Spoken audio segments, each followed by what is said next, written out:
এবার সাইদ আব্দুল আহাদের সাথে ডিভোর্স নিয়ে কি বলল তার দ্বিতীয় বউ, সেই লাইভ ভিডিও দেখাবো আজকে আপনাদের এই ভিডিওতে। তো চলুন তার আগে আপনাদেরকে কিছু কথা জানিয়ে নিই যেগুলো আপনারা কখনো জানেননি এবং কখনো শোনেননি। এই কথাগুলো জানলে আপনারাও অবাক হয়ে যাবেন।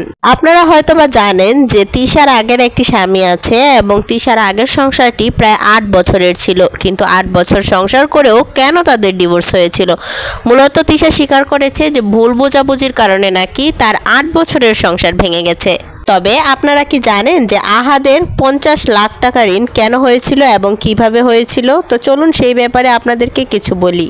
আহাদের 50 লাখ টাকা ঋণ মূলত তার কোনো বউয়ের জন্যই হয়নি এবং তার সংসার লাইফেও না। তার 50 লাখ টাকা ঋণ মূলত তারা যে ফ্ল্যাটটাতে রয়েছে, হয়তোবা সেই ফ্ল্যাটটা কেনার সময় আহাদ ব্যাংক থেকে 50 লাখ টাকা লোন নিয়েছিল।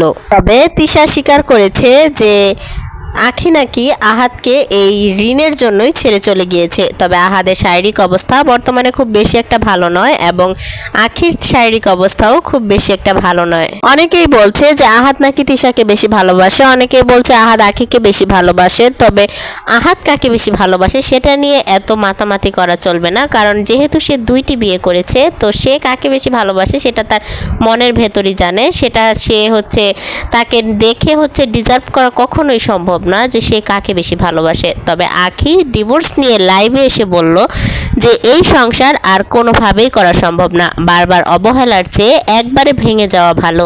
এত অবহেলা আর মেনে নেওয়া যাচ্ছে না, আমিও মানুষ। তবে আমরা হয়তোবা গরিব হতে পারি। আপনারা সবাই জানেন যে আখি আগে গার্মেন্টসে কাজ করত। তবে গার্মেন্টসে কাজ করতো বলে আপনারা এখানে ছোট মনে করবেন না বা ছোট হিসেবে নেবেন না, কারণ বর্তমান যে পেশাজীবীর মধ্যে প্রায় অধিকাংশ মানুষই কিন্তু গার্মেন্টস কর্মী। আর এই শিল্পের উপর এবং এই শিল্পের দক্ষতার উপরই টিকে আছে সমগ্র বাংলাদেশ। তবে আখি এবং আহাদের হয়তো খুব শীঘ্রই ডিভোর্সটা হয়ে যাবে।